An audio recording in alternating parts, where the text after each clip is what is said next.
It is perhaps the most profound question asked in the face of suffering. If God is all-powerful and all-good, why does he not simply destroy the source of evil? Why does Satan, the great accuser, still prowl the world? The modern mind hears a title like this and thinks, "cannot" implies a weakness in God, as if he lacks the power. But the ancient Catholic understanding reveals something entirely different. It's not a question of power, but a question of nature, justice, and the very immortality of the beings God himself created. To understand this, we must first understand what God cannot do. God is omnipotent, but his power does not mean he can be illogical or unjust. God cannot make a square circle, he cannot lie, and he cannot contradict his own perfect nature. This is the key. Part 1. The nature of angels and creation. First, we must ask, what is an angel?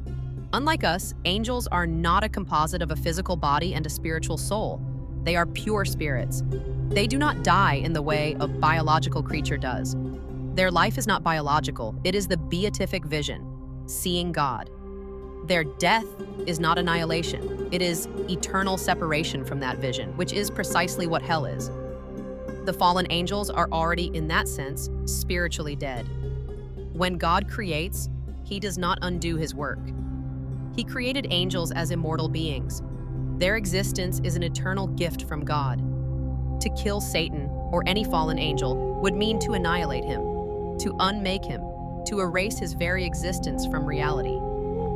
This is something God will not do. Why? Because his creative act is faithful and eternal. God respects the being he created, even when that being has used its free will to become monstrous. He continues to sustain its existence because to do otherwise would be to contradict his own creative love. Part 2. The nature of justice and free will.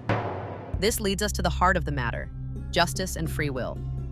The entire drama of heaven and hell hinges on the free, irrevocable choice of rational creatures. The angels were created good, intelligent, and free. Satan and the fallen angels, with perfect knowledge and complete freedom, made their choice, non serviam. I will not serve. Hell is not a torture chamber God invented for them. It is the self-chosen state of total, eternal separation from love. It is the logical and just consequence of their own rebellion. God, in his perfect justice, respects their choice. To simply annihilate them would be to erase that choice, treating them like broken tools to be discarded, rather than free, rational beings facing the just consequences of their own actions. Part 3. The nature of God's permissive will. Finally, in God's mysterious, permissive will, he allows their continued existence as part of the story of salvation. The Church teaches that God permits evil only so that he can, in his infinite power and mercy, bring a greater good from it. The testing of Job, the temptation of Christ in the desert, the forging of the saints, and the final, ultimate victory of the cross, none of this would be possible without the adversary. The devil, in his pride, thinks he is winning, when in fact, he is merely the dark backdrop against which God's light, mercy, and the glory of the saints shine all the brighter. So, God can't kill Satan, not because he lacks power, but because he is not a cosmic tyrant. He is a faithful creator who respects the immortal, spiritual nature he gave the angels.